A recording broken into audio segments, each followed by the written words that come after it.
ria dalam beribadah. Apa sih ria? Ria itu adalah pamer. Melakukan perbuatan baik. Ngomong sama orang, baik ngomong langsung maupun di jejaring sosial, niat punya maksud. Pengen dipuji oleh orang lain, pengen dibilangin wah, pengen dibilangin dermawan, rajin, dan seterusnya.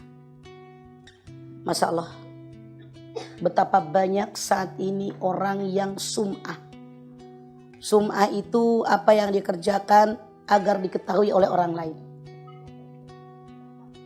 Kebalikannya adalah ikhlas. Jadi ikhlas kebalikan daripada ria.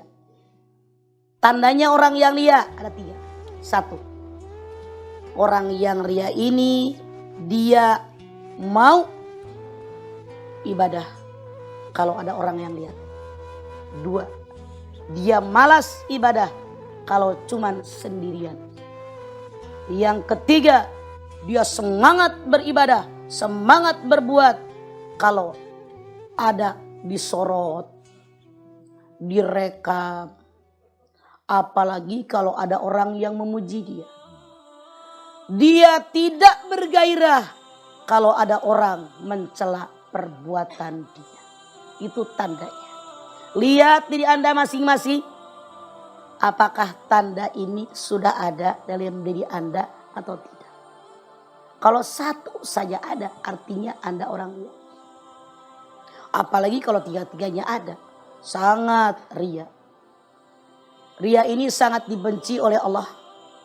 Anda lihat di dalam surat An-Nisa 142. Innal munafiqina yukhadi'una Allah wa huwa khadi'uhum.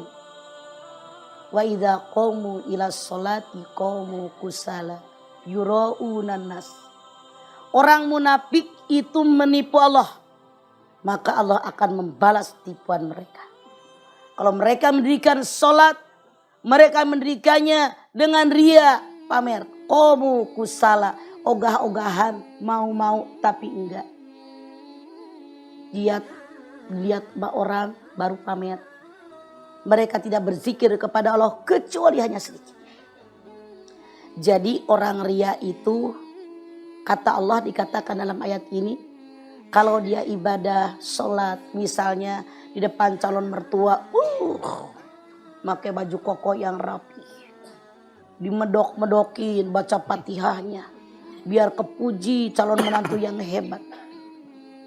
Giliran sholat sendirian, Masya Allah, cuman pakai kaos kutang doang, pakai sarung, bacaannya ngebut, itu tuh tandanya. Jadi kalau depan orang pamer biar dipuji, kalau sendirian kusala, ogah-ogahan, malas-malesan. Ada orang muji langsung hidungnya megar, wah gagah perkasa. Ada orang nyela, ngeok, mengpelehe, nggak ada kemauan, tuh itu orang yang ria. Hati-hati Anda, jangan-jangan kita ini termasuk golongan orang ria. Sekarang begitu banyak manusia yang pamer ibadahnya. Lagi tawaf. Amit deh, kemarin dijai banget dia mau lihat lagi tawaf. Maaf pemirsa, kami ini baru 4 hari yang lalu baru pulang dari Aqsa, dari Haram. Ada yang tawaf, langsung dikirim sama temennya. Lagi sa'i. Aneh tapi nyata. Siapapun tahu yang namanya tawaf, yang namanya sa'i itu ibadah yang besar. Ongkosnya aja mahal. Cuman kalau sudah pamer begitu, itu amal ibadahnya hilang. Pahalanya jauh. Masya Allah. Sementara apapun yang kita kerjakan harus ada 2 ibadah kita. 1 niat, 2 ikhlas. Ibadah apapun yang Anda kerjakan, kalau niat karena Allah, ikhlas karena Allah, dapat nilai. Nilainya, kalau seandainya 1 tidak ada, nggak ada nilai. Niat ada, ikhlas tidak ada, hilang tuh nilai. Ikhlasnya ada, niatnya tidak ada, hilang tuh nilai. Tidak sedikit di masyarakat kita. Mau bulan puasa, mau lebaran, dipamerkan. Kameramen suruh sorot nih duit saya buat zakat besok lebaran. Bukannya pamer. Bukannya Rasul bersabda tangan kanan memberi, tangan kiri jangan tahu. Masya Allah. Saya menghimbau siapapun Anda. Kalau selama ini diri Anda ada perasaan sum'ah. Ada perasaan ria. Tiap ibadah pengen didengar oleh orang. Pengen dipamerkan oleh orang. Bahkan di jejaring sosial. Sholat dulu lagi nungguin maghrib. Tuh yang pada nyengir, pada ketawa ngaku. Alhamdulillah baru habis buka pamer loh.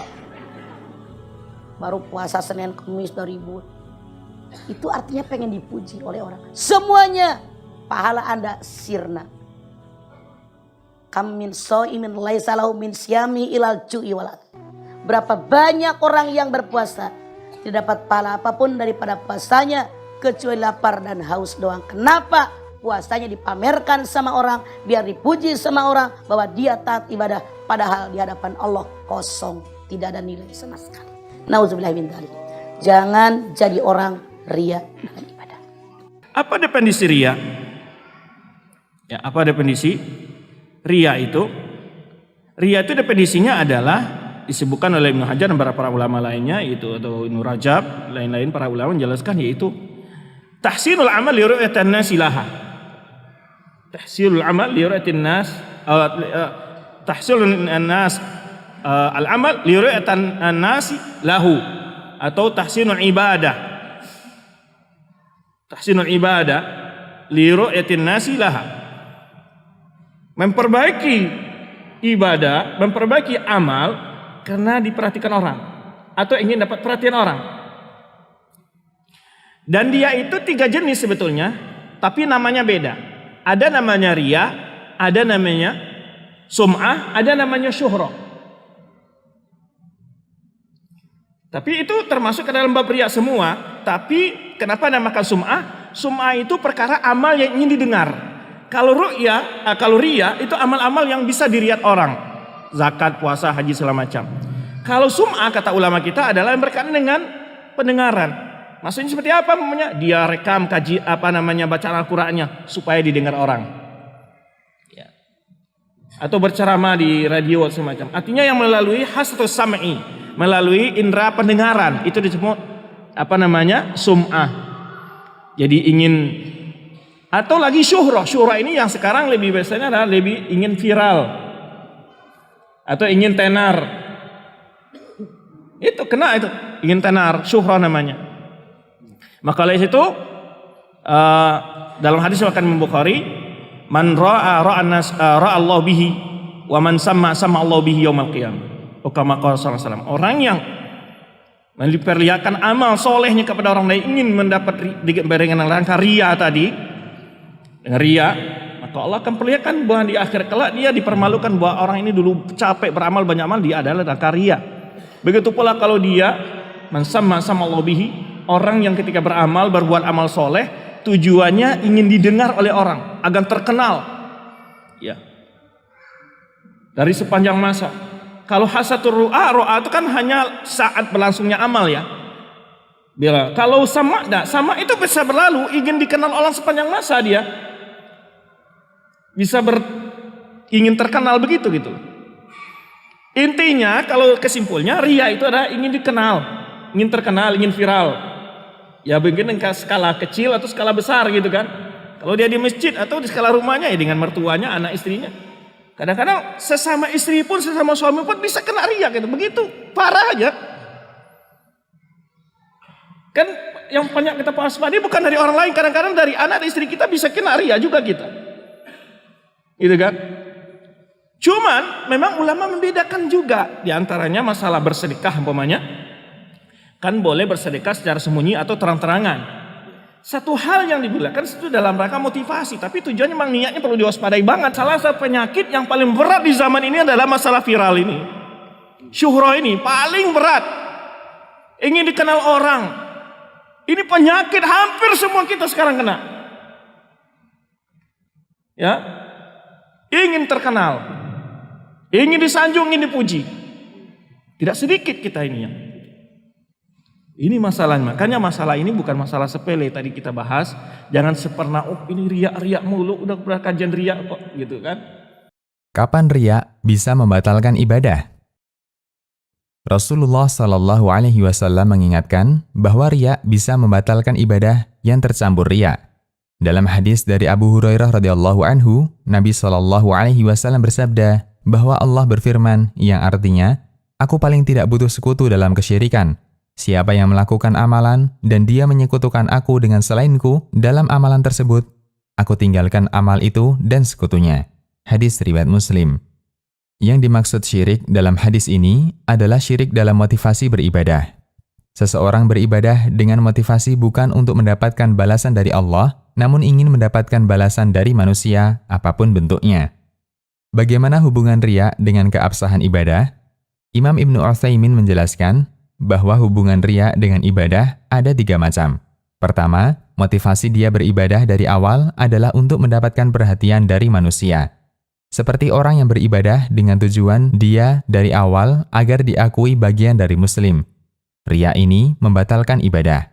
Kedua, dari awal niatnya ikhlas, namun kemudian muncul riya di tengah ibadah. Ada 2 keadaan untuk kasus ini.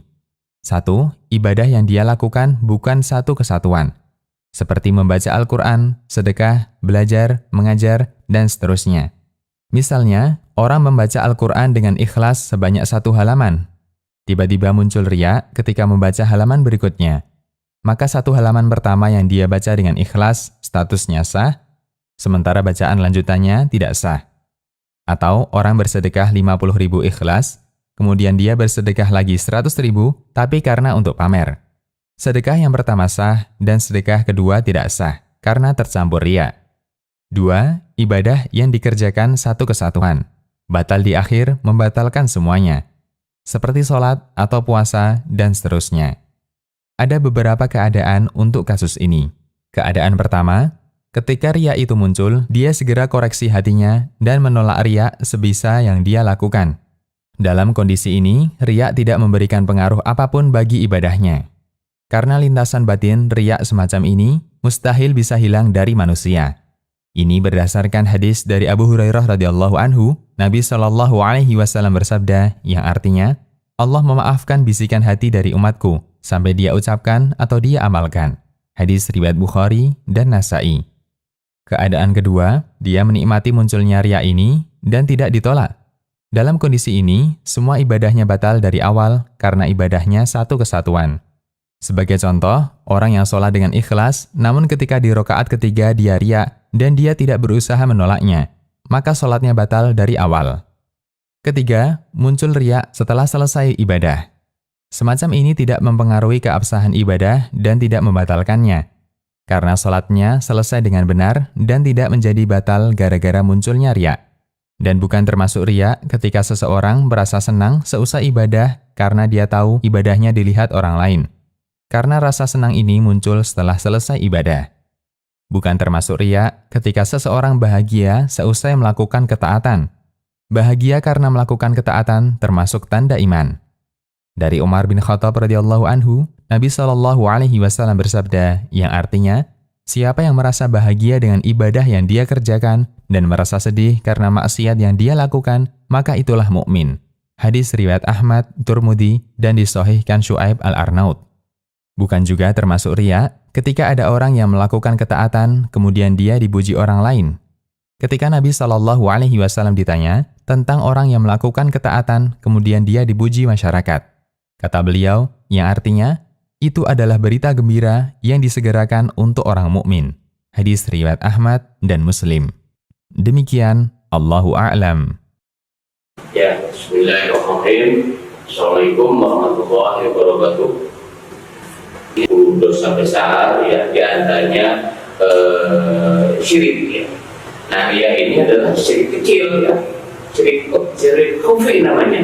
Syirik khafi. Syirik yang tidak kelihatan. Tapi ini cukup bahaya.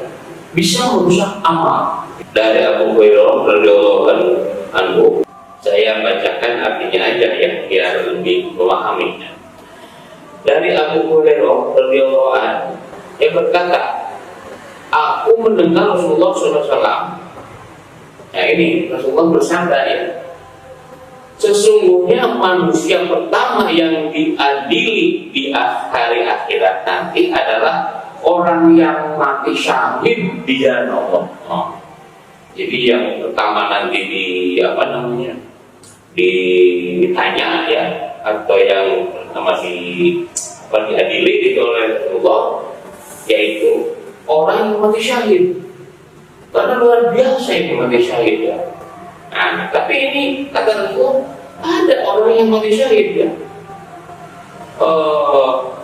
Dia datangkan, diperlihatkan kepadanya kenikmatan yang diberikan di dunia, lalu ia mengenalinya. Kemudian Allah bertanya kepada orang yang mati syahid.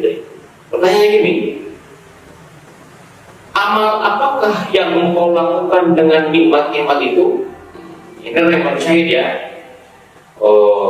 Ia menjawab, aku berperang semata-mata karena engkau sehingga aku mati syahid. Nah, jadi mati syahid bagi orang yang mati syahid itu kenikmatan. Nah, itu nikmat itu kalau mati syahid itu. Walaupun menurut kita, waduh, ngeri amat dia mati ya, itu syahid.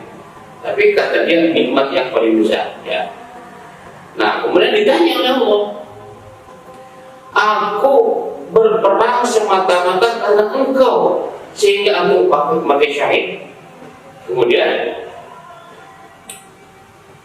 kata Allah, engkau dusta. Nah, ingat ya, Allah mengetahui apa yang ada di dalam dada. Ternyata orang mati syahid belum tentu diterima amalan Allah ya, dan belum tentu dia masuk surga, karena ada dalam hatinya sekecil ya, mungkin sebesar apa kata Umar bin Khattab, sebesar semut hitam kecil berada di batu hitam tengah malam. Nah, gitu. Betapa tak terasanya gitu. Orang yang tadi kata Allah, dusta kau. Kaget kan dia dusta. Apa katanya? Engkau berperang supaya dikatakan orang-orang lain engkau gagah berani, hebat, pahlawan, kira-kira begitu. Itu kan dalam hatimu begitu. Hanya nggak diungkapkan dalam umum. Yang tahu hanya Allah, yang seseorang kan hanya Allah yang tahu.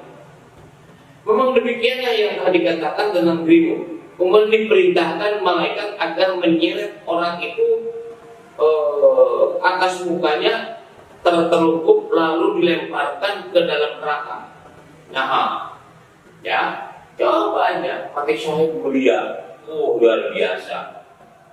Dipuji-puja oleh orang tua dia mati syahid, wah hebat dia, ahli surga. Ternyata Rasulullah menyampaikan dia dipanggil sama Allah nanti. Apa katanya? Bohong. Kamu itu perang ingin disebut jagoan, disebut pahlawan.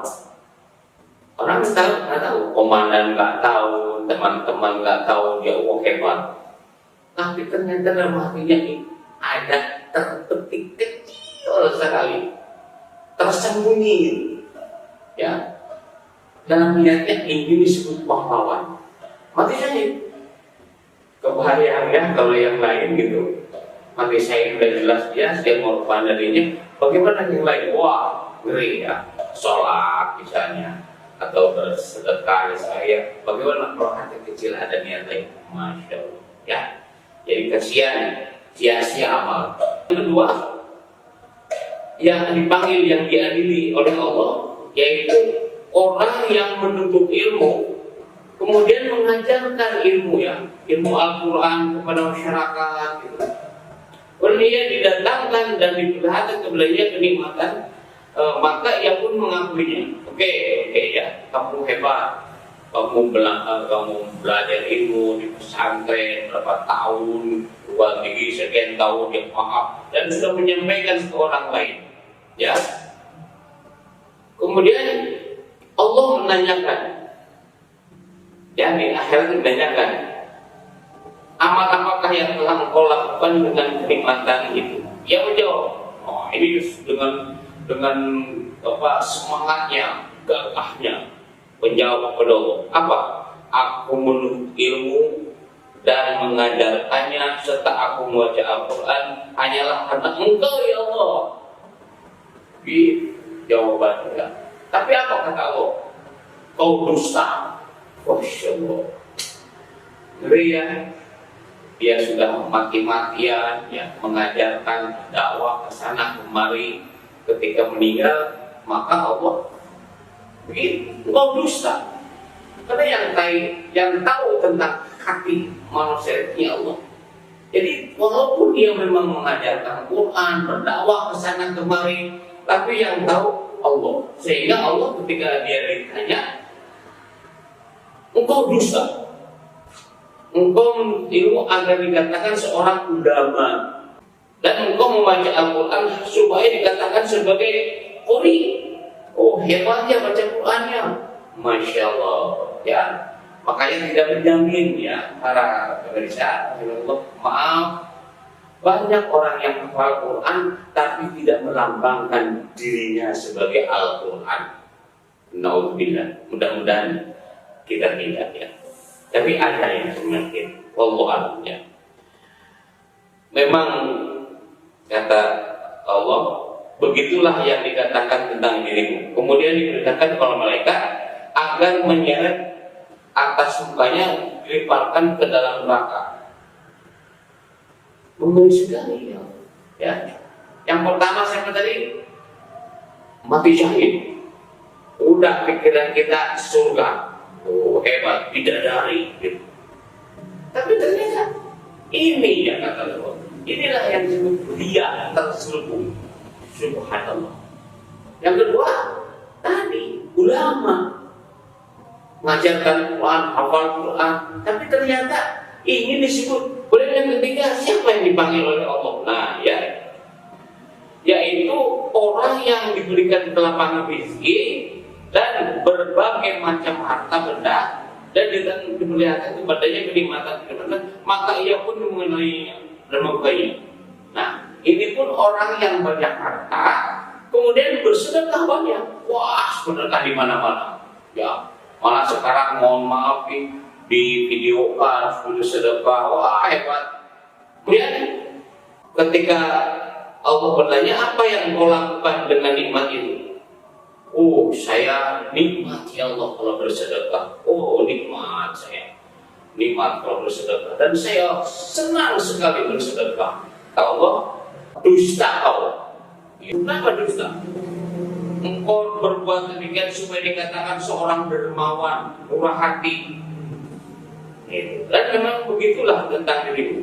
Kemudian apa? Diperintahkan malaikat untuk menyeret dia ke neraka. Apa dosa besar, tapi penyebab hancurnya amal kebaikan gitu ya. Apa? Satu ya, dia lebih bahaya bagi kaum muslim daripada fitnah dajjal. Malah menghapuskan dan membatalkan amal soleh. Ya, kalau dosa kita minta ampun kepada Allah. Kalau ini dia itu justru merusak yang dianggapnya sebagai amal soleh kita. Tapi ternyata itu hapus. Al-Qur'an 264. Itu orang yang beriman. Janganlah kamu menghilangkan pahala sedekahmu dengan menyebutnya dan menyakiti perasaan penerima. Seperti orang yang menafkahkan hartanya karena dia kepada manusia dan tidak beriman kepada Allah dan kemudian. Atau perumpamaan orang yang orang itu seperti ya batu licin yang di atasnya ada tanah. Kemudian batu itu ditimpa hujan lebat, lalu menjadilah ia bersih ya, tidak bertanah. Mereka tidak mengasihi satupun dari apa yang mereka usahakan, dan Allah tidak memberi petunjuk kepada orang kafir.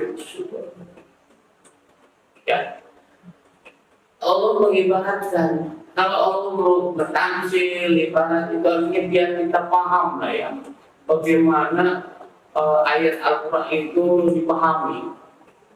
Nah Allah menjelaskan. Jadi orang yang berbuat riya itu ibarat ya, ibarat batu licin ya. Kemudian di situ ada tanah, ya ada tanah. Nah kemudian hujan lebat, akhirnya si tanah tadi hilang. Jadi kembali batu itu licin. Ini ibaratnya gitu. Kalau katakanlah tadi tanah itu ibarat amal soleh ya. Tadi bersedekah, berbuat baik kepada orang, itu amal soleh dicatat sama Allah, dicatat selama malaikat kita. Tapi karena diiringi oleh riya, itu hilang, itu bahaya juga riya itu. Sungguhnya apa yang aku takutkan adalah syirik kecil, khafi. Ini Rasulullah mewanti-wanti kepada umat, hati-hati riya. Hanya ini memberikan ya, orang yang sudah berbanyak amal ya, ilmunya, hartanya, tapi ketika di akhirat tidak dapat apa-apa. Allah ya, mudah-mudahan kita terhindar ya.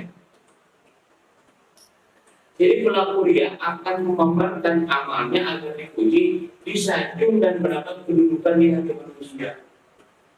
Dia tidak akan mendapat ganjaran kebaikan dari Allah, dan dia tidak pula dari orang-orang dan tidak pula dari orang pujinya, karena yang berhak memberi balasan hanya Allah saja, Allah Subhanahu wa Ta'ala. Ya ini dalam hadis qudsi ya, aku adalah sekutu yang maha cukup, sangat menolak perbuatan syirik. Barang siapa yang mengerjakan suatu amal yang dicampuri dengan perbuatan syirik kepadaku, maka aku tinggalkan dia, dan aku tidak terima amal riya ya, adalah syirik khafi ya. Barang siapa yang memperdengarkan amalnya kepada orang lain agar tahu amalnya, maka Allah akan menyiarkan airnya di telinga-telinga hambanya. Allah rendahkan dia dan menghinakannya. Barang siapa di antara mereka melakukan amal akhirat untuk dunia, maka dia tidak akan mendapatkan bagian akhirat. Bukankah orang yang ikhlas itu Ustaz, adalah orang yang berbahagia hidupnya? Iya, benar. Lalu apakah bisa kita katakan sebalik Ustaz, orang yang riya itu dikatakan dia menderita gitu? Iya benar, orang yang riya adalah orang yang menderita. Adapun orang yang ikhlas adalah orang yang berbahagia. Kenapa? Karena orang yang ikhlas, perhatian dia adalah bagaimana penilaian Allah terhadap dia. Dan tatkala dia berbuat amal soleh dan dia tahu Allah mengetahui amalannya, sudah cukup bagi dia. Allah mengetahui, dia akan bahagia. Berbeda dengan orang yang riya, dia sibuk dengan memperhatikan komentar orang lain. Karena di antara definisi ikhlas yang disebutkan oleh para ulama adalah nisyanu ru'yatil khalq bidawamin nazar ilal khaliq, yaitu seorang melupakan pandangan manusia, melupakan komentar manusia. Kenapa? Karena dia senantiasa sibuk ingin mengetahui bagaimana komentar Allah tentang dirinya. Dan tatkala dia sudah tahu bahwasanya Allah mengetahui dia beramal soleh, maka dia akan bahagia. Dia tidak pedulikan dengan komentar orang lain. Orang yang riya, dia sibuk. Kenapa? Tiap hari bagaimana komentar orang, bagaimana pujian orang, bagaimana celaan orang. Dia senantiasa mengikuti ya komentar-komentar orang lain. Orang seperti ini akan senantiasa gelisah dan tidak bahagia. Penderitaan itu seperti apa Ustaz? Artinya penderitaan di dunia bagaimana dan di akhirat nanti bagaimana? Iya benar, orang yang riya dia akan menderita di dunia sebelum menderita di akhirat. Adapun menderita di dunia, sebagaimana dijelaskan oleh sebagian ulama, orang yang riya akan menderita sebelum dia beramal soleh, kemudian dia menderita tatkala sedang beramal soleh, dan dia menderita pula tatkala sedang dan setelah selesai beramal soleh. Sebelum beramal soleh dia akan sibuk bagaimana mempersiapkan amalan dia agar dilihat oleh banyak orang. Ya. Dia mempersiapkan. Jika dia seorang dai, maka dia sibuk bagaimana bisa menyampaikan dengan baik, bagaimana sound systemnya bisa dengan baik, bagaimana bisa menghadirkan banyak orang. Ya, dia sibuk. Orang yang bersedekah pun demikian. Dia ingin atur bagaimana agar tatkala dia bersedekah diketahui oleh banyak orang. Sehingga sebelum dia beramal soleh sudah gelisah. Kemudian tatkala dia sedang beramal soleh pun dia gelisah. Dia lihat apakah orang-orang sedang hadir memperhatikan dia. Seorang dai yang riya Seorang dai yang riya, dia lihat apakah yang hadir banyak atau tidak. Kalau ternyata yang hadir cuma sedikit, maka dia gelisah. Kenapa? Pujiannya apa yang diharapkan dari sedikit orang ini. Tetapi tatkala yang hadir banyak, maka dia bahagia. Sehingga dia pun gelisah seperti ini. Orang yang sedang umroh kemudian ingin riya, maka dia sibuk tatkala sedang melaksanakan umroh, ingin difoto di sini, ingin foto di sana, ingin berpose di hadapan Ka'bah, ingin berpose di tatkala sedang sa'i di Safa dan Marwah. Ya, demikian juga orang sedang berhajian, sedang ingin berpose di padang Arafah, sedang bergaya berdoa di foto. Dia sibuk tatkala sedang beramal soleh dan dia gelisah. Allah berikan dia kegelisahan. Terlebih lagi tatkala selesai dia beramal soleh. Kenapa? Dia menantikan pujian orang. Kapan dia dipuji? Dia sudah berusaha dan dia sudah berkorban. Yang berdakwah, dia sudah sibuk menyiapkan materi, dia sudah berceramah dengan letihnya, dia sudah berjalan ke tempat yang jauh. Yang dermawan, dia sudah mengorbankan uangnya, sudah menyumbangkan uangnya. Sekarang tinggal tunggu tujuan dia itu kapan dia dipuji. Jika tidak ada yang muji dia, maka dia sangat menderita. Kenapa tujuan dia tidak tercapai?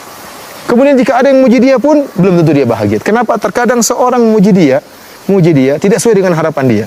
Ya, tatkala dia beri sumbangan kepada seorang yang miskin. Orang yang miskin ini tidak pandai memuji. Dia mengatakan, "Terima kasih, Pak." Bagi dia pujian terima kasih ini kurang. Seharusnya orang miskin tadi mengatakan, "Terima kasih, Pak. Sungguhnya ini adalah bantuan yang paling besar. Kalau tidak ada bantuan ini saya akan meninggal dunia, Pak." Dia ingin seperti itu, dipuji, diangkat setinggi langit. Tapi ternyata orang yang dibantu tidak pandai memuji, maka dia pun gelisah, dia sedih. Ternyata pujiannya seperti itu. Ya, oleh karenanya sebagian ulama menyebutkan kisah tentang seorang yang sedang sholat. Ya, seorang sedang sholat, kemudian tatkala dia sedang sholat, ada dua orang di sampingnya sedang ngobrol-ngobrol.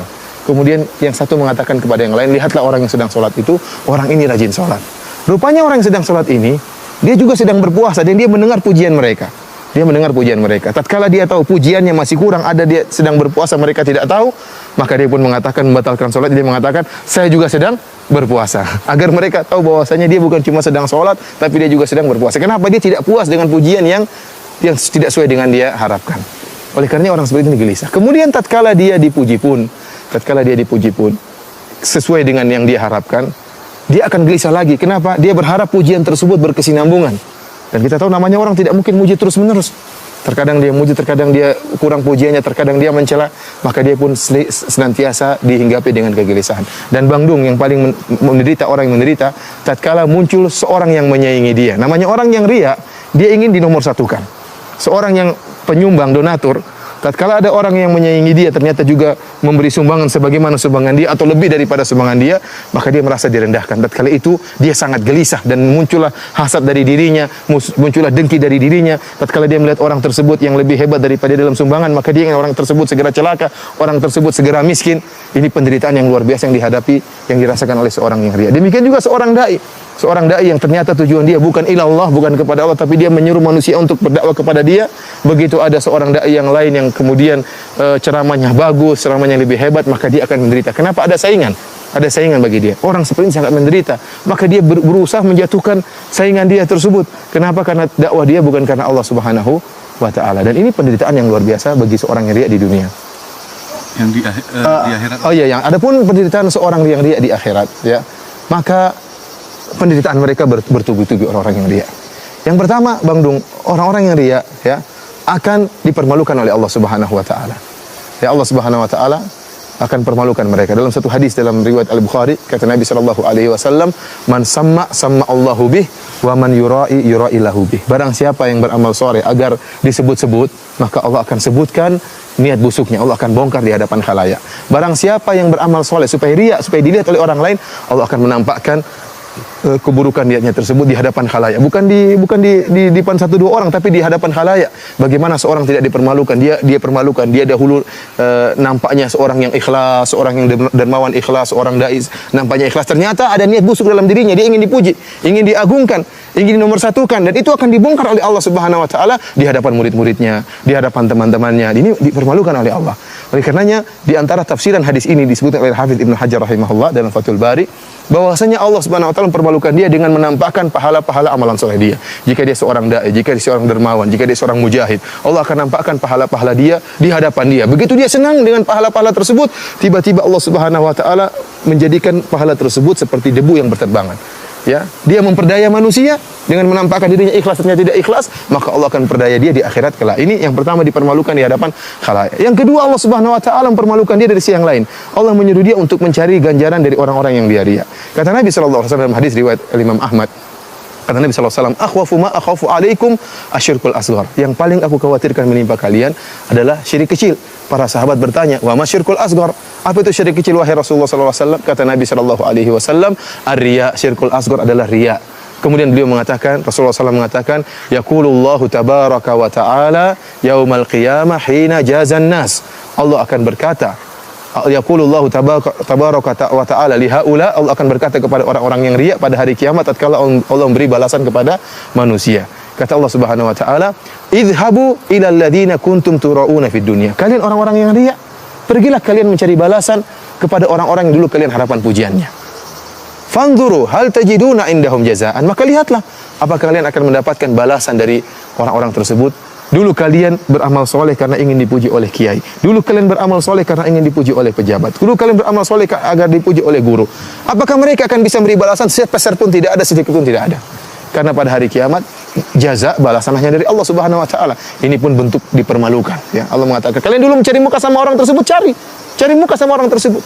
Bayangkan bagaimana kalau kita mencari muka kepada orang yang buruk, orang yang ternyata masuk dalam neraka jahanam. Kita dipermalukan, kata Allah, cari itu. Itu kalian dulu mencari muka kepada orang tersebut, tuh orang tersebut ternyata dalam neraka jahanam. Ini suatu perkara yang sangat memalukan bagi orang-orang yang riya. Kemudian penderitaan orang yang riya di akhirat pula, mereka adalah orang yang pertama kali diazab oleh Allah Subhanahu wa taala. Dalam satu hadis Nabi sallallahu alaihi wasallam menyebutkan, awwalu ma yuqda yaumal qiyamah. Orang yang pertama kali disidang oleh Allah Subhanahu wa taala adalah tiga orang. Tiga orang yang melakukan amal-amal soleh yang sangat luar biasa. Yang pertama adalah rajulun ustusyhid, seorang yang mati syahid. Ya, maka Allah fa'utiya bihi, Allah datangkan orang yang mati syahid ini. Kemudian Allah fa'arrafahu ni'amahu fa'arafaha. Allah ingatkan nikmat-nikmat yang Allah berikan kepada orang ini dan dia ingat nikmat-nikmat tersebut. Ya, Allah jadikan dia seorang pemberani, Allah jadikan dia seorang yang pandai menggunakan senjata. Ya, maka Allah bertanya, "Wa ma amilta fiha?" Apa yang kau lakukan dengan nikmat-nikmat tersebut? Kata dia, "Qataltu fika hatta tusyhid." Ya Allah, aku berperang ya karena engkau sampai aku meninggal dunia. Kata Allah Subhanahu wa taala, "Kadzabta, engkau dusta. Walakin qatalta liyuqal annaka jari." Tetapi kau berperang supaya dikatakan kau seorang pemberani, wa qad qil, dan telah dikatakan. Lihatlah Bang Dung bagaimana seorang yang riya, dia rela mengorbankan bahkan nyawanya. Ini saya sangat takjub dengan hadis ini. Ini orang dia berjihad. Buat apa? Supaya dipuji. Liyura makanahu, agar orang ketahui kehebatannya, orang mengetahui kepandaian dia memainkan senjata. Dia rela mengorbankan yang paling berharga dalam dirinya, itu nyawanya. Demi untuk apa? Demi untuk dipuji. Kemudian dia dipujinya bukan sekarang setelah meninggal dunia baru dipuji. Apa yang dia dapatkan dari pujian tersebut sudah meninggal dunia. Namun bagi dia tidak jadi masalah dipuji tatkala masih hidup ataukah setelah meninggal dunia, yang penting dia dipuji. Oleh karena Syekhul Islam Ibnu Taimiyah rahimahullah menamakan penyakit seperti ini penyakit riya syahwatun khafiyah. Syahwat, orang ingin pujian itu syahwat. Sebagaimana orang yang lapar punya syahwat terhadap makanan, seorang laki punya syahwat terhadap wanita yang cantik, orang yang riya juga punya syahwat ingin dipuji.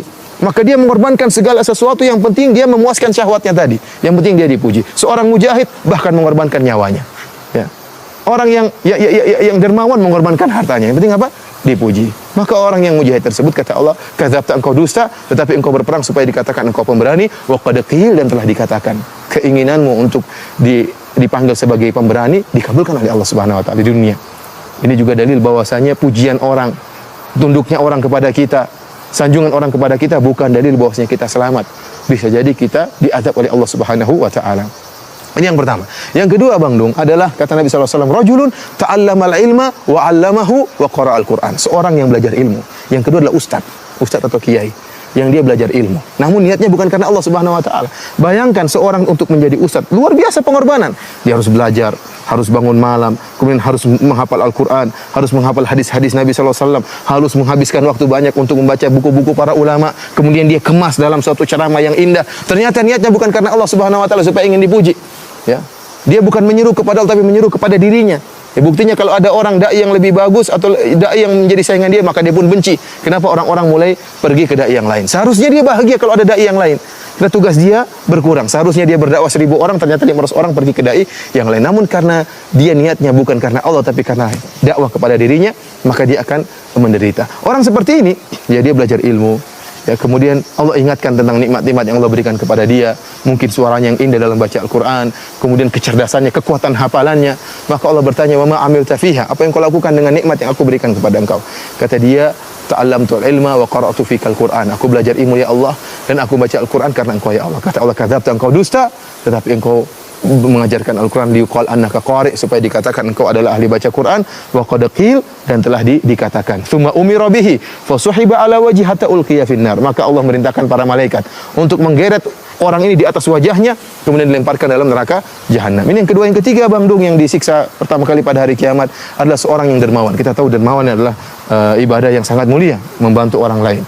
Maka rajulun, kata Nabi SAW, rajulun atahullahu min asnafil mali kullihi, seorang yang Allah berikan segala bentuk jenis harta pada dia.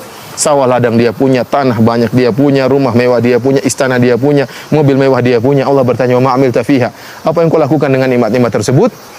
Kata dia, ma min sabilin tuhibbu an yunfaqa fiha illa anfaqtu fiha. Ya Allah, tidak ada satu jalan kebaikan yang kau suka aku berinfak di jalan tersebut kecuali aku akan infakkan. Artinya apa, Bang Dung? Ada anak yatim yang minta, saya beri, saya bantu. Ada orang ingin bangun pondok, saya bantu. Ada orang ingin bangun masjid, saya bantu. Ya Allah, orang ingin dakwah, saya bantu. Semua jalan kebaikan saya bantu. Karena engkau ya Allah.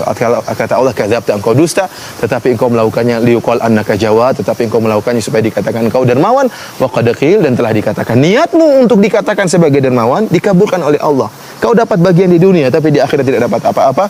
Maka Allah merintahkan malaikat untuk melemparkan orang ini dalam neraka jahanam. Oleh karenanya, Bang Dung, orang yang riya, dia adalah orang yang mencelakakan dirinya sendiri. Dia menderita di dunia, terlebih-lebih lagi menderita di akhirat. Tidak ada jalan keluar dari hal ini kecuali seorang melatih dirinya untuk ikhlas kepada Allah Subhanahu wa taala, menjadikan pahala atau amalan dia semata-mata hanya karena Allah Subhanahu wa taala.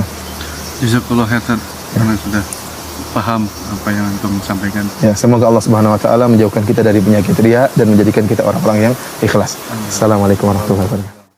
Hadis yang sekarang kita bacakan adalah Ali radhiyallahu anhu meriwayatkan sabda Nabi sallallahu alaihi wasallam, ta'awwadhu billahi min jubbil hazan aw wadil hazan.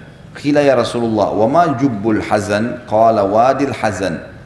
Aw wadil hazan. Qala wadin fi jahannama tata'awwadhu minhu jahannamu kulla yawmin 70 marrah. A'addahu Allahu lil qurra'il mura'in. Berlindunglah kalian kepada Allah dari lembah Al-Hazan. Al-Hazan artinya kesedihan ya. Lembah kesedihan. Berlindunglah kalian kepada Allah dari lembah kesedihan. Ditanya kepada Nabi SAW, wahai Rasulullah, apakah lembah Al-Hazan itu, lembah kesedihan itu, sehingga kami harus berlindung darinya? Beliau menjawab, sebuah lembah di neraka Jahannam, yang neraka Jahannam sendiri berlindung darinya 70 kali setiap harinya. Ia disediakan oleh Allah untuk para pembaca Al-Quran yang riya. Pembaca Al-Quran yang riya. Saksi bahasan kita. Jadi kalau saya rasionalkan begini, kalau ada di antara seseorang, bukan di sini insya Allah, punya luka di tubuhnya yang sudah borok, rusak, misal sudah menghitam, baunya nggak enak, gatal, ya, sakit, berkumpul semua rasa-rasa di situ. Seseorang di antara kita pasti berharap hilang gitu, ya. Kalau ada luka di tubuhnya, kemudian luka itu misalnya sudah membusuk, sudah bau, ya, gatal, segala macam ada di situ. Ya, kadang-kadang ada penyakit seperti ini. Maka orang ini berharap bisa hilang dari tubuhnya, ya, masalah itu. Makna ini, ya, makna contoh tadi saya kasih contoh adalah semakna dengan makna sabda Nabi SAW tadi. Jadi di neraka Jahannam ada lembah hazan, lembah kesedihan yang disiapkan untuk para pembaca Al-Quran yang riya. Kenapa dikatakan lembah kesedihan? Karena mereka ibadah tapi masuk neraka, gitu kan. Maka mereka kesedihannya menumpuk di situ. Karena ibadahnya bukan karena Allah, ibadahnya untuk, ya, manusia. Maka kata Nabi SAW, neraka Jahannam sendiri, kayak tadi kita ibaratkan kalau manusia fisik, ya, berlindung kepada Allah 70 kali dari lembah itu. Minta supaya lembah ini tidak ada sebenarnya. Tetapi Allah sudah letakkan di situ 70 kali neraka Jahannam minta berlindung darinya karena busuknya dan rusaknya lembah itu. Sebagian ulama menjelaskan makna daripada neraka Jahannam berlindung darinya Kata-kata berlindung dalam bahasa Arab biasanya berlindung dari banyak hal, ya. Berlindung dari bau, dari rasa, dari interaksi, ya. Dari warna, semua itu masuk di dalamnya. Berarti neraka jahanam sendiri berlindung dari lembah ini. Tinggal kita ingin titik beratkan Bapak Ibu sekalian, ternyata lembah di neraka ada dan setiap dosa akan ada siksaannya masing-masing. Tetapi dalam hadis di sini penulis khusus mengangkat tentang masalah orang yang membaca Al-Quran dan riya. Kalau misalnya orang berzina, orang pendusta, orang yang suka mengambil haknya orang lain, sudah jelas-jelas kesalahan. Kalau yang salah dihukum, wajar. Sekarang kalau orang yang beribadah, baca Al-Quran dihukum. Di sini sengaja penulis mengangkat hadis ini untuk memberikan gambaran kalau orang ibadah saja bisa seperti itu parahnya siksaannya, bagaimana dengan orang yang tidak beribadah. Dan kita ambil pelajaran juga Bapak Ibu sekalian, ingat tidak ada untungnya sama sekali, enggak di dunia, enggak juga di akhirat. Kalau kita melakukan sebuah ibadah karena riya, sama sekali enggak ada untungnya. Apa manfaatnya? Apa yang antum sedang kejar? Pujian orang? Sudah pernah saya bahasakan, pujian orang itu hanya sepanjang lidahnya. Kamu hebat ya, kamu pintar ya, kamu cantik ya, kamu gagah ya, kamu kaya ya. Apa yang kita dapatkan dari pujian itu? Tidak ada sama sekali. Ingat, kita juga diingatkan oleh Nabi SAW untuk tidak boleh memuji ibadahnya orang. Tidak boleh. Contohnya adalah hadis riwayat Imam Bukhari Muslim. Pernah ada seorang sahabat sholat khusyuk sekali, Masya Allah ibadahnya, sholatnya khusyuk di ujung masjid. Nabi SAW duduk di tengah-tengah masjid, tempat ya mihrab beliau. Lalu ada satu sahabat di depan Nabi SAW berkata, orang itu luar biasa sholatnya ya, maksudnya Masya Allah nih, rukuknya, sujudnya, semuanya khusyuk nih. Kata Nabi SAW, kalau kau ucapkan didengar oleh dia, kau telah membinasakannya. Kau telah membinasakannya. Karena kalau kita puji dia, tadi kamu sholat Masya Allah ya, misal kita niatnya sebenarnya baik aja, karena orang ini memang kita kagum ibadahnya, maka sudah cukup untuk membuka pintu riya pada dirinya ya. Tadi mungkin dia khusyuk, sekarang tiba-tiba syaitan bisikin, tuh kan kamu ketahuan, kamu hebat, kamu begini, dia iyakan, batal. Ingat kata ulama, riya itu ya bisa berlaku setiap saat walaupun ibadah itu sudah berlaku beberapa tahun yang lalu. Misal gini, kita haji 10 tahun yang lalu, sudah berusaha menjaga nih supaya tidak ada yang tahu, ataupun orang tahu yang sudah pernah haji, alhamdulillah, sebatas itu saja misal ya. Mungkin waktu kita tawaf sempat menangis waktu berdoa kepada Allah, mungkin pada saat di Arafah kita sempat menangis, mungkin kita merasa kenikmatan waktu sujud di depan Ka'bah di Masjid Haram, rasanya nyaman gitu. Selama ini kita kontrol, nggak pernah ceritain ke orang. 10 tahun kemudian ada tetangga atau ada kerabat baru pulang haji, lalu dia bilang, kemarin itu padat sekali tapi enak loh haji itu misal. Kemudian dia bilang, saya saking enaknya ibadah itu rasanya sampai nggak tahan, waktu tawaf saya lagi tawaf nangis misal. Sebenarnya nggak ada gunanya ya, dia ceritain itu nggak ada gunanya. Untuk apa? Orang nggak ada nanya, nggak ada sebabnya, nggak ada diceritain sama dia. Ini sudah terbuka pintu riya nih. Syaitan ya, namanya musuh, dia akan berusaha menunggangi kesalahan orang kepada orang yang ada di sekitarnya. Maka dia berusaha agar kita yang sudah 10 tahun lalu haji, tuh dia juga khusyuk, kamu kan juga khusyuk, ceritain juga pengalamannya. Oh iya, saya juga rasain dulu tuh 10 tahun yang lalu. Ini padahal sudah 10 tahun berlalu, mungkin nggak riya, sekarang bisa jadi riya tuh. Jadi riya itu bukan hanya pada saat ibadah sedang dikerjain. Jadi jangan Bapak Ibu anggap, tadi saya sudah sedekah ikhlas kepada Allah, berarti besok bisa saya ceritain. Nggak bisa. Diceritain besok, diceritain tahun depan, niatnya riya terhapus dari buku amal gitu. Jadi usahakan mulutnya dikontrol, jangan ngomong apapun ya. Tidak perlu orang tahu. Lebih baik kita dikenal di langit daripada kita kenal di dunia, di bumi. Di langit semua kenal kita, malaikat kenal semua orang soleh. Untuk apa di bumi kita dikenal teman-teman sekalian? Dan semua orang yang bisa mengontrol ibadahnya di dunia sehingga ikhlas karena Allah, dipastikan efeknya kepada orang sekitarnya besar. Plus lagi, artinya orang nanti akan dapat petunjuk dari dia saja. Mungkin dia hanya ke masjid, Orang tiba-tiba ikut dengan dia ke masjid. Mungkin dia tidak ngomong. Mungkin kalau dia lewat ada orang minum khamar, khamarnya dibuang gara-gara ditahu ini orang soleh. Tiba-tiba orang dengan sendirinya patuh dengan Allah tanpa dia ngomong gitu. Perilakunya bisa jadi petunjuk, gitu kan? Orang yang bisa mengontrol ibadahnya di dunia, dipastikan pada saat dia sudah meninggal, Allah subhanahu wa ta'ala akan bongkar ibadah-ibadahnya untuk jadi pelajaran buat manusia. Jadi nggak usah repot-repot ceritain, Allah punya cara. Kisah orang-orang soleh yang dinukil kepada kita, banyak sekali kisah mereka, bagaimana mereka menjaga keikhlasan, Allah subhanahu wa ta'ala ya, abadikan keikhlasan mereka itu. Seperti kisah Imam Malik misalnya, rahimahullah, gurunya Imam Syafi'i yang meninggal tahun 179 Hijriah. Waktu beliau menulis buku kitab Muwatta, ya. Kitab Muwatta yang tadi salah satu hadis yang disebutkan di sini diriwayatkan oleh Imam Malik dalam kitab Muwatta. Dan kitab Muwatta salah satu dari 9 buku hadis yang dijadikan sebagai rujukan umat Islam. Ringkas cerita waktu beliau nulis Muwatta, rupanya satu orang, beliau di Madinah. Akhirnya ulama-ulama yang memang menganggap Imam Malik sebagai saingannya, ya, ada orang begini subhanallah, menuntut ilmu untuk bersaing dengan para ulama. Ini nggak boleh ya. Ini akan disiksa oleh Allah SWT di neraka.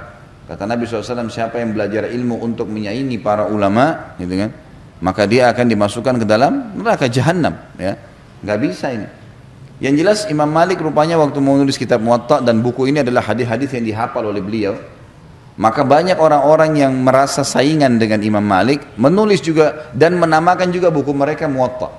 Sampai kalau nggak salah waktu itu ada 1000 buku Muwatta. Murid-muridnya tanya, wahai Imam, ini semua orang-orang pada saat dengar Anda tulis kitab Muwatta, mereka pun berlumba-lumba menulis, dan mereka bukannya nyari nama lain, emang mau nyaingin Imam Malik gitu. Banyak sampai 1000 buku ini. Buru-buru menulis. Kata Imam Malik, maka lillahi fahuwa baq. Mana yang ikhlas karena Allah pasti itu yang akan kekal. Betul subhanallah. Pada saat Imam Malik meninggal, dan ini ulama-ulama juga meninggal, gitu kan? Buku yang tertinggal sampai hari ini hanya satu kitab Muwatta. 1000 buku hilang, nggak tahu kemana, gitu kan? Sebagian ulama sejarah mengatakan hanyut di lautan di Irak pada saat suku Tatar atau Mongolia datang yang menyerang Irak, Baghdad, ibu kota Abbasiyah pada saat itu. Tapi yang jelas orang kalau ikhlas karena Allah akan sangat membantu dia beribadah. Ya. Kiat-kiat untuk ikhlas yang pertama adalah bacalah fadilah ikhlas itu. Ya, di antaranya hadis Nabi SAW yang berbunyi, Allah tidak akan menerima amalan, riwayat Abu Daud ini ya, Allah tidak akan menerima amalan kecuali yang ikhlas kepadanya. Innallaha la yaqbalu amalan illa ma kana khalisan liwajhi. Ya. Jadi iman tidak bisa. Kalau bapak ibu tidak ikhlas karena Allah, bukan karena Allah, pastikan percuma, nggak diterima. Ngapain kita keluarin energi, buang-buang waktu. Ya. Jadi tidak diterima. Makanya ikhlaskan karena Allah. Memang karena Allah perintahin saya kerjakan. Mau siapapun di sebelah saya nggak pusing. Ya. Ini kiat yang pertama. Kenali fadilah ikhlas, dan memang dia syarat pertama diterimanya amal. Yang kedua, agar ikhlas adalah rahasiakan semaksimal mungkin ibadah-ibadah yang memang bisa dirahasiakan, kecuali yang kelihatan. Ya. Jadi kalau misalnya kita lagi ke majelis taklim begini, emang rame-rame, orang-orang sholat Idul Adha, Idul Fitri, laki-laki sholat Jumat, sholat 5 waktu di masjid, emang harus dilihat. Atau mungkin ada tamu di rumah, kita ajak, sudah azan, ibu-ibu misalnya ada tamu perempuan di rumah, udah azan bu, sholat yuk, nah, kita ajak sholat tamunya, gitu kan. Itu lain, sesuatu yang memang harus ada. Tinggal kita mengontrol ya. Kita mengontrol bagaimana supaya tidak riya. Jadi kalau ditawarin oleh syaitan jangan diiyakan ya. Tuh orang tahu kamu yang ajak, kamu dapat pahala, a'udzubillahi minasyaitonirrajim. Karena setiap ibadah akan tersirat riya. Nah, tapi kalau kita tidak iyakan maka tidak jadi dosa ya, tidak jadi dosa. Jadi kita harus rahasiakan. Misal ibadah yang dirasakan kayak sholat malam, kayak sedekah, ya, apa sajalah ibadah yang kita kerjain. Nah, saya juga pernah singgung masalah haji dan umroh, ya. Jadi kalau orang sekitar harus tahu ya sudah, lihat nggak masalah. Tapi kalau iklanin, undang orang, ya. Kemudian pernah saya bilang itu orang kalau mau haji, pakai akhirnya ada istilah walima safar, ya. Walima itu istilah makanan untuk pernikahan dalam agama. Tapi di Indonesia yang penting ada bahasa Arabnya. Ya. Walima safar, makanan ke pengantin untuk orang safar. Apa hubungannya? Ya. Apa isinya? Iklanin kalau saya mau pergi haji. Ya, untuk apa diiklanin ini? Apa manfaatnya? Pernah saya tanya, untuk apa Bapak Ibu sekalian? Ya untuk kami didoain Ustaz. Untuk apa didoain? Ya mau pergi haji itu Anda yang doain kita, gitu kan? Untuk minta maaf. Untuk apa minta maaf pada saat mau pergi haji? Orang minta maaf itu setiap saat. Jangan meninggal, jangan tidur malam hari ini kecuali Anda sudah minta maaf sama semua orang yang pernah buat salah, karena kita bisa meninggal, ketemunya akhirat, bahaya gitu kan. Jadi nggak ada alasan. Maka lebih baik nggak usah. Oh nggak enak sama tetangga kalau nggak acarain seperti mereka, nggak ada ceritanya, nggak enak. Kita punya syariat, nggak boleh. Bahkan para ulama salaf dulu, mereka ada yang pergi jihad, pergi haji, pergi umrah, tidak ada yang tahu, tidak ada yang tahu. Dinukil dalam sebuah kisah Abu Bakar radhiyallahu anhu pernah membantu seorang ibu janda, tidak ada yang tahu. Umar bin Khattab radhiyallahu anhu menceritakan di zaman khilafahnya Abu Bakar, beliau pun punya hajat. Beliau mengatakan saya punya hajat dengan Abu Bakar, kemudian habis sholat duhur, ngobrol-ngobrol, saya ngobrol-ngobrol dulu dengan beberapa sahabat, ya kan? Kata Umar, nanti baru saya mau nyusul Abu Bakar ke rumah. Abu Bakar sering habis jadi imam selama khalifah pulang ke rumahnya. Maka Umar pun nyusul, pikirannya Abu Bakar di rumahnya. Abu Bakar sudah nggak ada, kemudian Abu Umar memberikan salam dari depan rumah. Assalamualaikum warahmatullahi wabarakatuh. Dijawab oleh istrinya Abu Bakar. Ya. Lalu Umar berkata, mana Abu Bakar? Kata istrinya, Abu Bakar nggak pernah pulang di jam-jam seperti ini. Waktu seperti ini nggak pernah pulang. Dia biasanya pulangnya habis sholat asar baru pulang ke rumah. Duhur asar tuh nggak pernah gitu. Kata Umar, tapi kami menyaksikan dia selalu pulang ke rumahnya. Kata istrinya, tidak ada. Baiklah, Umar cerdas nih. Umar nggak begitu pulang, dia pulanglah ke rumahnya, sholat asar, ketemu sama Abu Bakar, nggak ditanya sama dia. Dia nggak nanya. Maghrib ketemu nggak nanya, Isya ketemu nggak nanya, subuh ketemu nggak nanya. Besok habis duhur, Abu Bakar waktu keluar dari masjid diikuti sama Umar diam-diam. Ternyata Abu Bakar jalan sampai depan rumahnya, dia lihat kiri kanan nggak ada orang, terus lagi jalan lurus sampai ke ujung Madinah, jalan kaki sendirian. Sama Umar diikutin. Ternyata di ujung Madinah ada satu rumah gubuk tua sekali. Abu Bakar pamit salam, terus ada seorang ibu tua jawab, lalu kemudian Abu Bakar pamit masuk ke dalam, diizinkan, masuklah ke dalam rumah tersebut.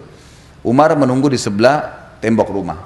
Lalu Abu Bakar mengerjakanlah apa yang dia ingin kerjakan pada saat itu, kata Umar. Lalu kemudian setelah Abu Bakar pergi, saya pastikan dia sudah jauh, lalu saya ketuk rumah itu. Lalu saya berikan salam, dijawab oleh seorang nenek. Ya. Lalu saya bilang, ibu, apa ibu izinkan saya masuk? Kata ibu itu, silahkan. Ternyata Umar bilang waktu saya buka pintu, ibu itu tua, sangat tua dan buta matanya, sendirian tinggal di rumah itu. Lalu kata Umar, wahai ibu, saya boleh nanya? Dia bilang, silakan. Siapa tadi yang datang itu? Ya. Ibu ini buta ya, ibu ini buta, tua dan sendirian. Kata ibu itu, saya nggak kenal siapa dia, karena dia nggak pernah sebut namanya. Lalu kata Umar, apa yang dia lakukan di rumah anda ini? Dia bilang, setiap hari anak itu dari zaman Nabi SAW masih hidup, kan Nabi sudah meninggal, ini zaman kerajaannya Abu Bakar. Dari zaman Nabi SAW masih hidup, orang ini setiap siang datang ke sini membersihin rumah saya, buatin makanan buat saya, cuciin baju saya, dan siapin pakaian yang saya pakai untuk besok. Setiap hari. Tiba-tiba Umar menangis radhiyallahu anhu, dan Umar mengatakan, dengan inilah Abu Bakar mengalahkan kami. Bayangin, dari sudah puluhan tahun melakukan tidak ada yang tahu. Umar pun tahu karena ngikutin, kalau enggak tahu. Ini membantu seorang yang sangat tua, raja pada saat itu datang ke rumah ibu janda dan bersihin rumahnya, sapu-sapu dan seterusnya. Dan setelah Abu Bakar meninggal, Umar melakukan hal itu. Terus saja beliau mencari orang-orang janda-janda yang susah, dibiayai, dibantu gitu kan. Dan setiap kali selesai dia mengatakan, inilah pelajaran dari Abu Bakar, inilah pelajaran dari Abu Bakar gitu. Ini contoh-contoh, ini salah satu contoh saja bagaimana mereka bisa mengontrol dan menjaga itu. Jadi kiat yang kedua harus merahasiakannya. Renungi sebuah hadis riwayat Imam Muslim yang berbunyi, kata Nabi SAW, Inna Allah yuhibbut taqiyul ghaniyul khafi. Allah sangat cinta dengan hambanya yang taqi. Taqi itu bertakwa. Diperintahin apa dikerjakan, dilarang apa ditinggalkan. Ghani, orang yang kaya dan suka bersedekah. Ya. Suka membantu orang-orang susah. Dan yang ketiga khafi, suka merahasiakan ibadahnya. Allah cinta dengan orang seperti ini, nggak ada yang tahu ya. Sampai kata Nabi SAW, bisa saja orang-orang yang rambutnya berantakan, penuh dengan debu badannya, tapi kalau dia bersumpah atas nama Allah, Allah terima doanya Jadi jangan pernah anggap remeh. Hasan Basri pernah mengajarkan kepada kita Bapak Ibu sekalian, waktu membahas masalah definisi tawadhu. Tawadhu itu merendah karena Allah. Karena kata Nabi SAW, man tawadhu lillah rafa'ahullah. Siapa yang merendah karena Allah, Allah akan tinggikan derajatnya. Lalu para ulama waktu itu di Irak ngumpul, di kota Basra ngumpul. Biasanya para ulama ini mendiskusikan tentang hal-hal yang mungkin ada masalah sedang dihadapin, atau sebuah poin mungkin bagi orang awam tidak terlalu penting, tapi bagi para ulama penting. Waktu itu mereka sedang membahas apa definisi tawadhu.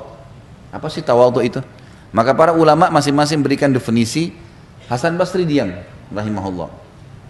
Kemudian tiba-tiba selesai semua membahas, lalu mereka mengatakan, wahai Imam Hasan Basri, apa pendapat anda tentang masalah ini? Kata Hasan Basri, kalian sudah terlalu banyak ngomong gitu. Sudah banyak definisi, tapi kalau kalian mau tangkap dari saya, ambil dari saya, maka ketahuilah tawadhu adalah jangan kau lihat muslim siapapun di depan mata kamu. Bagaimanapun jenjang sosialnya, ekonominya, fisiknya, kecuali kau mengatakan pada dirimu, dia lebih baik daripada saya.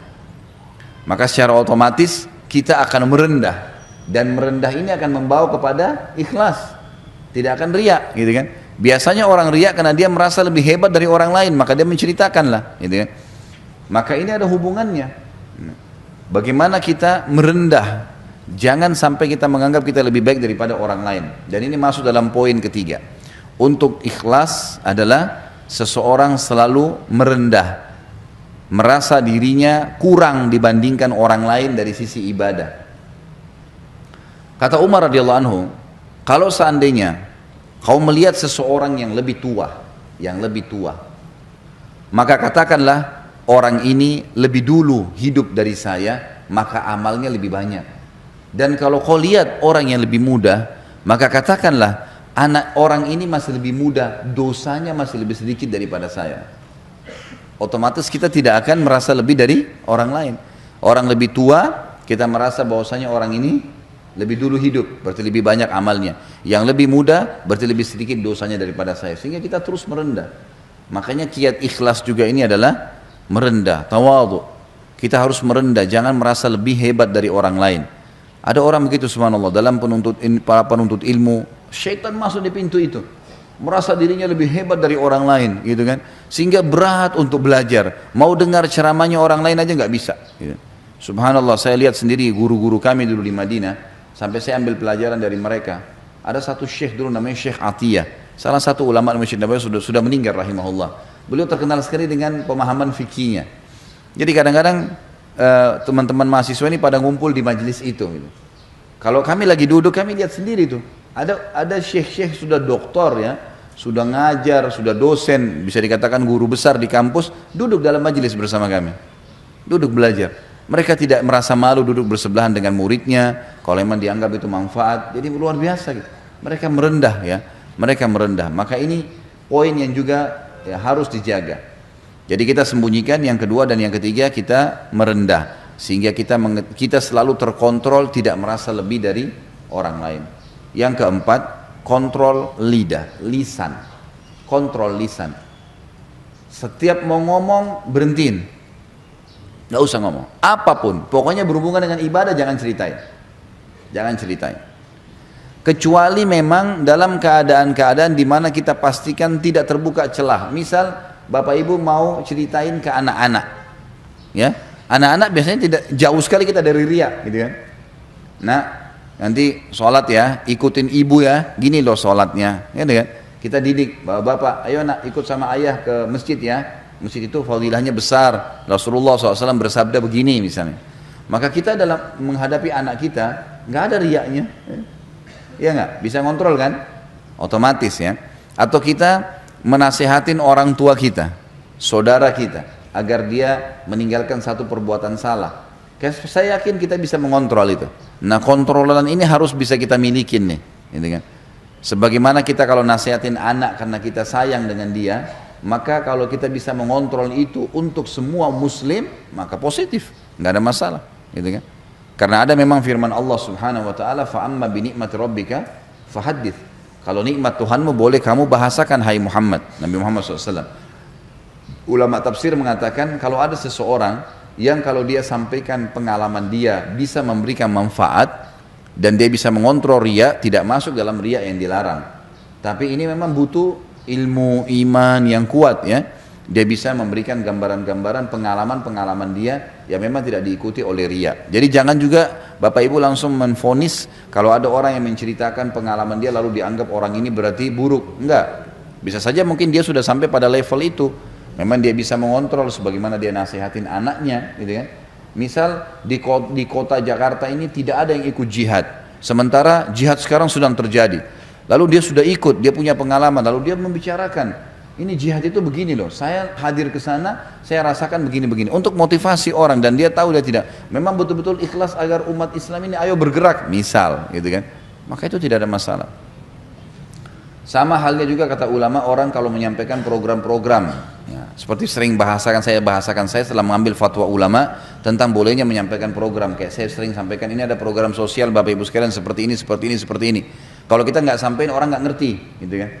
Maka harus disampaikan. Teman-teman yang minggu lalu waktu datang teman-teman dari yang mengantar bantuan ke Syria, memang mereka pengalaman di lapangan, mereka harus sampaikan memang kami buka sekolah tahfidz Quran, kami membuka pabrik-pabrik roti buat memberikan makan ke orang-orang dan harus diceritain untuk orang jadi tahu supaya memang mereka termotivasi mengerjakan ibadah itu.